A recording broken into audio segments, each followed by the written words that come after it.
একজন ইমাম বাজার করতে গেছে, চোখের পানি ধরে রাখতে পারি নাই ভাই। বাংলাদেশে অসংখ্য সাধারণ মানুষ আপনাদের মতো আছে যারা আড়ালে রাতের গভীরে অন্ধকারে গিয়ে এরকম পচা কাটা বেগুন আলু কিনে রাত্রি এবং দিনাতিপাত করতেছে, ঠিক কিনা বলেন? একটা সিন্ডিকেট তৈরি হয়েছে যে ডিম বাজারে নাই নাই নাই নাই নাই বললেই পরের দিন 200 টাকা হয়ে যায়, ঠিক কিনা বলেন? পরিত্রাণের উপায় একটাই, সেটা হচ্ছে রাষ্ট্রটাকে মেরামত করতে হবে, ঠিক কিনা বলেন? প্রিয় ভাইরা আমার, কঠিন সময় পার করছি আমরা, অনেক কঠিন সময় পার করছি। প্রিয় ভাইরা আমার, বাজারের যে অবস্থা, অনেক মানুষ যারা দিন এনে দিন খান, আপনাদের কঠিন হয়ে যাচ্ছে কেনাকাটাটা। আল্লাহ এই পথ থেকে, আল্লাহ সুবহানাহু ওয়া তাআলা তার গায়বী খাজানা থেকে, এই বাজারের অস্বস্তিকর পরিবেশ থেকে আমাদেরকে হেফাজত করুন, বলুন আমিন। সকল প্রয়োজনগুলো আল্লাহ তাআলা গায়বী খাজানা থেকে মিটিয়ে দেখ, আমিন বলেন। গার্মেন্টসের ভাইরা আন্দোলন করতেছেন কেন? বেতন বাড়ানোর জন্য। একজন মালিক শুনলাম বলতেছে যে ঘুষ যদি বন্ধ হয় বেতন আমরা বাড়ায় দেব। উনি ওনার বক্তব্য পেশ করেছেন, ঘুষ যেই সেক্টরই যারাই খাক, আর রাশি ওয়াল মুরতাশি কিলাহুমা ফিন্নার, যেটা ঘুষ দেয় আর যেটা ঘুষ খায় দুইটাই জাহান্নামে। কথা বুঝতে পেরেছেন? ঘুষখোর যদি পান, এগুলোর চিহ্নিত করে রাখেন, চিহ্নিত করে রেখে পুলিশে কমপ্লেন করেন অথবা গোয়েন্দাদের কমপ্লেন করেন। এখন বলবেন যে কমপ্লেন করে হুজুর কোনো কাজ হয় না, তাহলে মনে করেন জীবন চলে যাবে, তারপরে 1 টাকা ওদেরকে দেব না, ঠিক কিনা বলেন? যদি দেওয়া বন্ধ করেন তাহলে কোনো না কোনো একটা উপায় বের হবে। আসলে কি 12,000, 14,000, 15,000 টাকায় ভাই এই সময় চলাটা কষ্ট হয়ে যাচ্ছে। একজন ইমাম বাজার করতে গেছে, চোখের পানি ধরে রাখতে পারি নাই ভাই।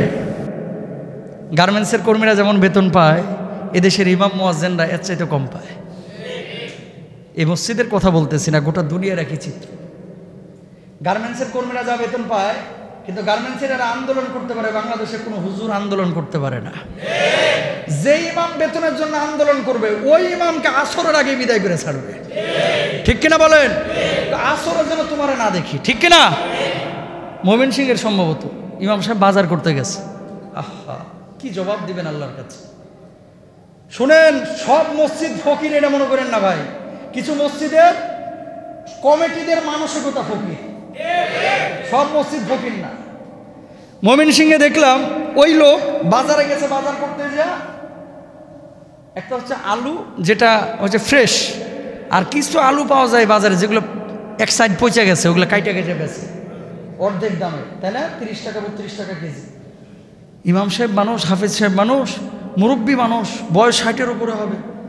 উনি ওনার ব্যাগটায় ওই খুঁজে খুঁজে কাটা কাটা আলু, পচা বেগুন, পচা টমেটো, পচা পেঁপে, এগুলো খুঁজে খুঁজে কিনে ব্যাগ ভর্তি করছে। এক ভদ্রলোক এসে বলছে, হুজুর কি কি কিনছেন, একটু দেখি ব্যাগটা।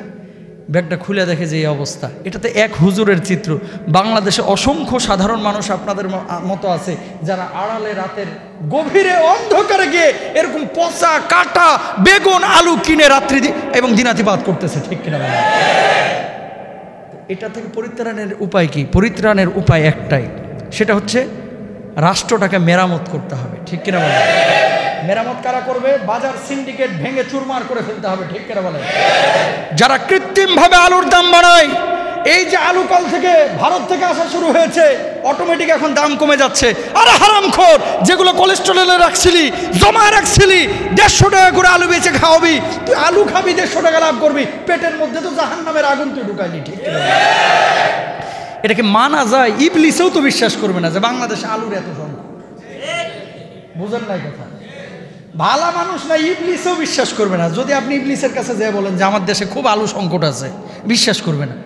কারণ এ দেশে আলু ওই যেখানে আপনি গায়ে রাখালে হান দেয়া দিলে উঠে যায়, ঠিক কিনা বলেন? আলু গেল কোথায়? তার মানে কি, ওই যে একটা সিন্ডিকেট তৈরি হয়েছে যে ডিম বাজারে নাই নাই নাই নাই নাই বললেই পরের দিন 200 টাকা হয়ে যায়, ঠিক কিনা বলেন? চিনি নাই নাই নাই নাই বললেই পরের দিন 300 টাকা হয়ে যায়। সয়াবিন নাই নাই বললেই পরের দিন 400 টাকা 800 টাকা হয়ে যায়, ঠিক কিনা? সম্পূর্ণরূপে হারাম। প্রিয় ভাইরা আমার, সিন্ডিকেট চুরমার করতে হবে। যারা এরকম ব্যবসা বাণিজ্য করে এদেরকে ধরে ধরে পিটায় পুলিশের হাতে তুলে দেওয়া উচিত, ঠিক কিনা?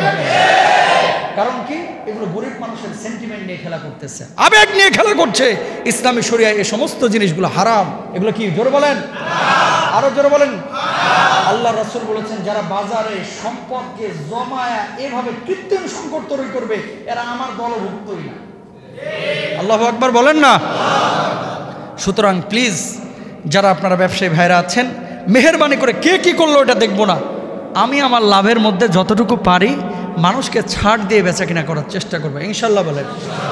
গার্মেন্টসের মালিক থাকতে পারেন হয়তো, অথবা আওয়াজ আমার এই মসজিদ থেকে চলে যাইতে পারে।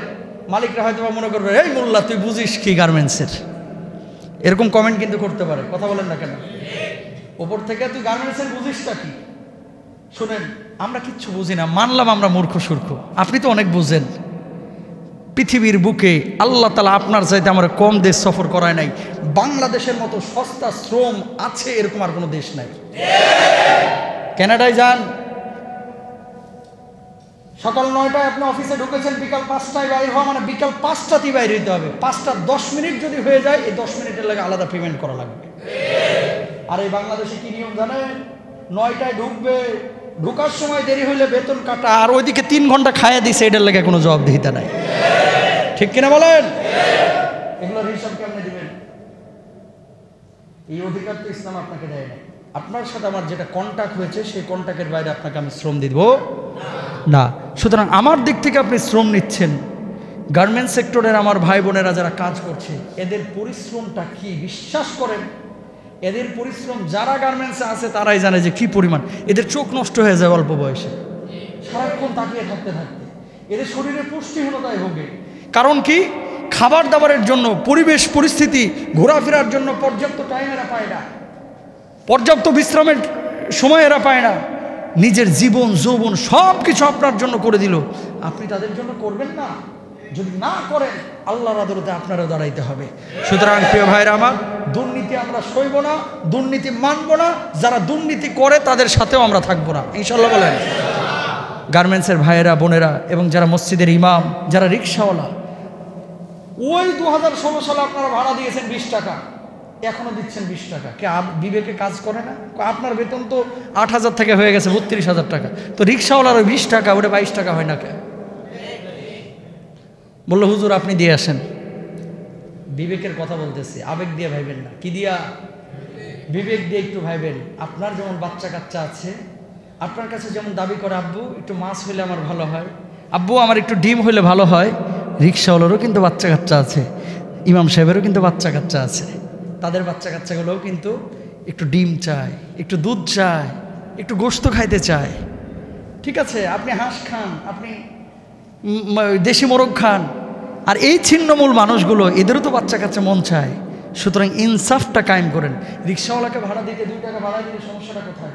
আল্লাহ রাসূল বলেছেন, জিদ ওয়ালা তানকুস, বাড়া দাও, কমায়ও না। আপনি বলবেন যে হুজুর আমি কি সওয়াব পাবো?